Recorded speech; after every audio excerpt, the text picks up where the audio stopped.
Hi ma'am, good morning. Hello, good morning. Ay ma'am, balita ko nag-organic ka daw ngayon. Opo, kaya lang nahuli na po ako nakapag-apply dahil 1 month mahigit na ang palay bago namin na-organic. Po, ano pong masasabi ninyo dun sa kahit paano late na kami? Sa ngayon, kasi nag-harvest naman kami, siguro, dahil nakita nyo naman ma'am, nung nadatnan nyo, di ba parang may ano na yun, parang kinain na yun ng daga. Opo. Awa ng Diyos, hindi umikot yung daga, nandoon lang hanggang doon. Tapos tumigil na yung pag-iikot niya sa palayan. Yan. Ibig sabihin ma'am, nung gumamit kayo ng organic, hindi na kayo nag-spray ng kahit na ano, maliban lang dun talaga sa organic? Opo. Ayan. Inumpisahan na talaga namin nag-organic dahil gusto ko rin namang makatipid. Yan. So, dahil po, kahit sabihin mong late, na may naitulong po ba yung organic sa inyo? Opo, malaking tulong. Wow. Kasi, nung pagkatapos ng daga, parang may pumasok na, ano ba yun? Pesticides? Ano yun? Parang itim? black bag. Oo, black bag. Awa ng Diyos, hindi tumuloy.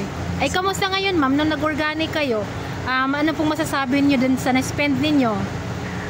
Nakatipid po ba kayo? Malaking katipiran ang nangyari dahil sa organic, nakailan lang kami. 5 hectares to, naka 10 packs sa MI, tapos 5 foliar.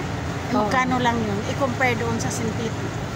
Ibig sabihin, lumalabas lang kayo na ma'am na 1 liter per hectare. Opo. But actually ma'am, kung kami masusunod, nasa 2 liters pa kayo per hectare para mas talagang mabintog yung palay. Kung mapansin nyo po ito, mas hitik pa po dapat ito.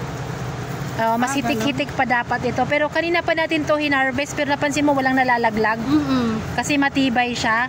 Although ayan, makita natin may mga spotting dito, no, pero nakasustain pa rin siya. Opo, ito. Ayan. So, yun po yung kaibahan. Pero at least ma'am, sa natipid na yon, kahit pa paano, nakitaan naman natin ng magandang result. Opo. Opo. Ano pong barangay ito ma'am? Sa Katmunon po. Barangay Katmunon, bayan po ng Esperanza. Esperanza po. Opo. Okay lang ma'am na tayo magpakilala, ang magandang babae ng Bayugan. Opo.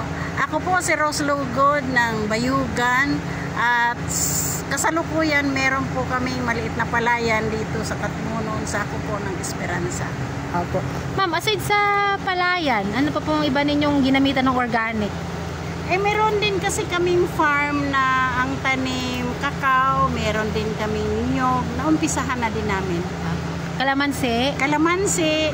Ayan. At kung ano-ano pang mga dapat na nakatanim, kailangan talaga subukan din natin. Yan. Ma'am, thank you so much po no, sa iyong mahalagang pag-share na para po maabot ng iba na isang katulad ninyo ay tumangkilik ng organic. Opo. Oo, at sana po ay para bilang isang model ay isa po kayo sa mga tinitingnan dito sa inyong bayan. Yes. Ayan, thank you so much po sa mahalagang oras na ibinigay mo sa amin. Okay po. At magandang umaga po.